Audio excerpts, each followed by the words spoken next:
penentuan biaya persediaan. Jadi di sini GAU TV ini ada beberapa persediaan.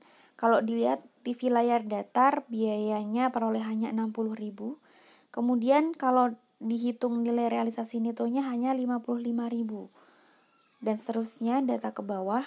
Nah, mana yang lebih rendah? Jadi pengakuan persediaan itu harus yang lebih rendah. Nah, kalau untuk TV layar datar berarti yang boleh diakui adalah yang 55.000 karena dia yang lebih rendah. Untuk radio yang diakui adalah yang 45.000. Kemudian DVD recorder yang 45.000. DVD yang 14.000. Jadi total persediaannya adalah 159.000. Jadi perusahaan mengasumsikan yang diakuin adalah yang lebih rendah. Kesalahan persediaan. Jadi di sini ada beberapa sebab kesalahan dalam persediaan. Kegagalan dalam menghitung atau menentukan harga persediaan secara tepat. Kemudian perusahaan tidak secara tepat mengakui transfer hak atas barang yang sedang dalam perjalanan. Terkadang memang menentukan barang yang dalam perjalanan ini haknya siapa. Nah, itu ada ketidaktepatan pengakuan. Kemudian kesalahan ini mempengaruhi laporan laba rugi maupun laporan posisi keuangan. Pengaruh pada laporan laba rugi ketika terjadi kesalahan persediaan, maka akan mempengaruhi perhitungan beban pokok penjualan maupun laba neto. Jadi yang akan terpengaruh adalah beban pokok penjualannya dan juga laba netonya. Jelas ya, kalau bebannya sudah salah, nanti labanya juga akan salah. Nah, bisa jadi di sini ada kurang saji atau bisa jadi lebih saji. Nah, apabila kesalahannya adalah mengurang sajikan persediaan awal, berarti beban pokoknya akan kurang saji, kemudian laba netonya salah saji. Kalau melebih sajikan persediaan awal, berarti kebalikannya, dan seterusnya.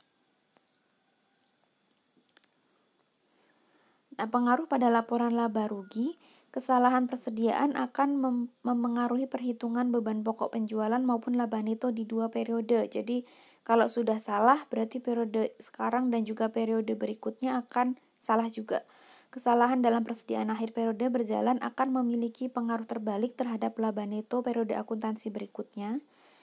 Meskipun selama 2 tahun total laba neto tepat karena kesalahan saling menutupi satu sama lain. Jadi sebenarnya tidak terlalu berpengaruh ya kalau terjadi kesalahan di periode ini, maka akan ditutupin juga di periode berikutnya. Tapi ini kadang dijadikan trik oleh perusahaan untuk membesarkan laba. Jadi bisa jadi penggunaan kesalahan ini dijadikan trik. Misalnya laba tahun ini terlihat kecil, jadi diolah sedemikian rupa bagaimana sehingga biar labanya terlihat lebih besar. Nah, itu bisa jadi perusahaan melakukan kecurangan seperti itu.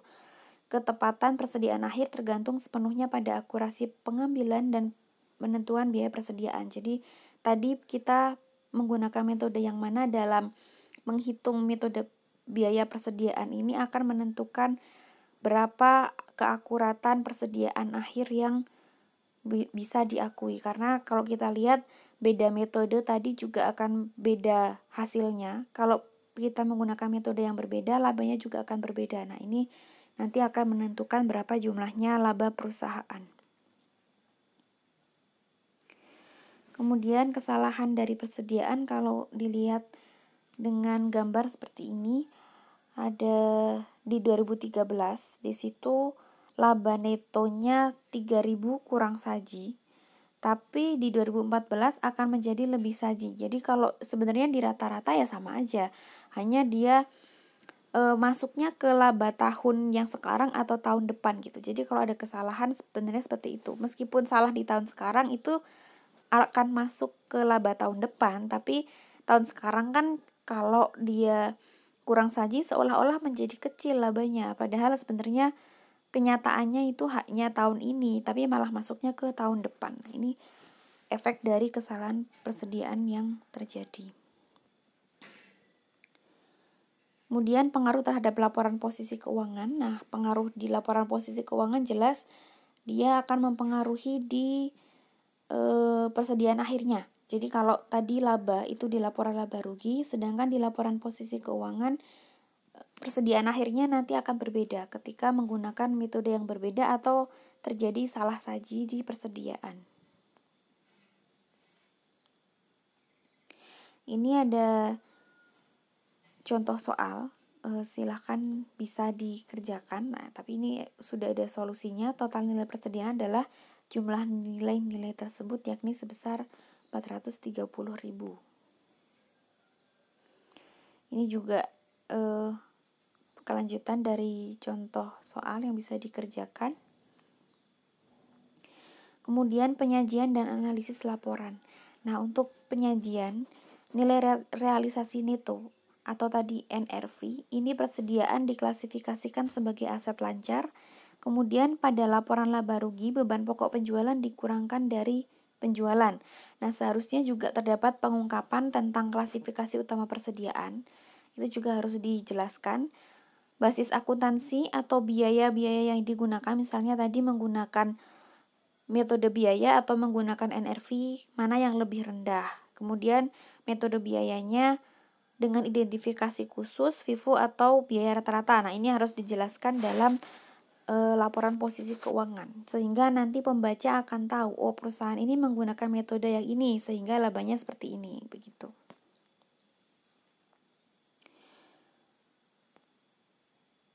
Penyajian analisis laporan. Di sini analisisnya ya, manajemen persediaan. Nah, manajemen persediaan merupakan pedang bermata dua. Jadi tingkat persediaan yang tinggi ini menyebabkan biaya penyimpanan yang tinggi juga. Kalau perusahaan punya persediaan yang tinggi, nah persediaan itu kan juga harus di maintenance ya, nyimpen barang di gudang itu juga ada biayanya. Jadi kalau persediaannya tinggi nanti juga akan ada biaya-biaya untuk mengelola persediaan. Tapi kalau persediaannya rendah, ini juga bisa kehabisan stok. Nah, ini menjadi dilema suatu perusahaan, apakah akan menstok barang ini banyak atau sedikit. Nah, makanya harus tahu keluar masuknya persediaan. Dia penjualannya cepat atau tidak. Nah, itu juga akan menentukan. Jadi, bagaimana perusahaan ini punya persediaan dan jangan sampai kehabisan barang. Perputaran persediaan. Jadi, cara supaya perusahaan bisa mengira-ira kapan harus beli, kapan jangan beli dulu, itu dengan menghitung perputaran persediaan. Nah, mengukur beberapa kali rata-rata persediaan terjual selama periode itu, rumusnya adalah beban pokok penjualan dibagi rata-rata persediaan. Jumlah hari persediaan, nah ini untuk melihat jumlah hari. Jadi persediaan ini bisa tersedia selama beberapa hari. Perputarannya selama berapa hari? Rumusnya adalah jumlah hari dalam setahun atau 365 hari dibagi perputaran persediaan tadi. Nah, ini sehingga perusahaan bisa mengira-ira perputarannya akan selama berapa waktu. Jadi dia bisa membeli lagi kapan. Nah, seperti itu. Ini ada sedikit ilustrasi mengenai perputaran persediaan, contoh penghitungannya. Kemudian ada sedikit wawasan tentang akuntansi pada organisasi. Ini adalah lampirannya, metode arus biaya persediaan pada sistem persediaan perpetual. Nah, kalau sistemnya perpetual berarti sistem persediaan perpetual, hitung beban pokok penjualan dan juga persediaan akhir dengan menggunakan metode FIFO dan biaya rata-rata. Ini kalau dengan metode FIFO, seperti ini penggambarannya metode perpetual dengan metode FIFO. Nah, ini kalau menggunakan metode rata-rata, cara menghitungnya seperti ini. Kemudian estimasi persediaan metode laba bruto.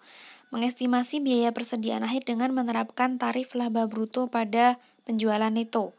Jadi langkah pertama yaitu penjualan neto dikurangi estimasi laba brutonya berapa, akan diketahui estimasi beban pokok penjualan. Nah, estimasi beban pokok penjualan ini yang nanti masuk ke langkah kedua untuk menentukan estimasi biaya persediaan akhirnya. Nah, itu kalau dengan metode estimasi, ini contoh penerapan pada kasus. Kemudian metode persediaan eceran. Nah, perusahaan menerapkan persentase biaya terhadap harga eceran untuk persediaan akhir pada tingkat harga eceran untuk menentukan besarnya biaya persediaannya. Jadi barang yang tersedia untuk dijual dikurangi penjualan itu diketahui persediaan akhir pada harga eceran. Kemudian langkah kedua, barang yang tersedia ditambah barang yang tersedia untuk dijual pada harga eceran akan diketahui rasio biaya terhadap harga eceran. Dan yang terakhir, bisa diketahui estimasi biaya persediaan akhir pada harga eceran dengan melakukan langkah ketiga, yaitu persediaan akhir harga eceran dikalikan rasio biaya terhadap harga eceran. Kalau ini menggunakan estimasi-estimasi ya, masih estimasi, belum secara realnya seperti apa. Ini contoh penerapan pada kasus. Nah, kemudian metode persediaan LIFO ini yang tadi saya ceritakan bahwa metode LIFO ini sudah tidak diperbolehkan pada laporan posisi keuangan. Jadi di IFRS tidak boleh menggunakan metode LIFO. LIFO ini kebalikannya dari FIFO. Jadi barang yang masuk duluan itu yang akan keluar terakhir justru. Dan barang yang masuk terakhir itu yang akan dijual duluan. Ini contoh penerapannya kalau menggunakan metode LIFO. Nah, ini lampirannya metode persediaan LIFO. Nah, selesailah penjelasan pada materi persediaan ini. Semoga ilmu yang disampaikan bermanfaat. Kurang lebihnya mohon maaf. Wassalamualaikum warahmatullahi wabarakatuh.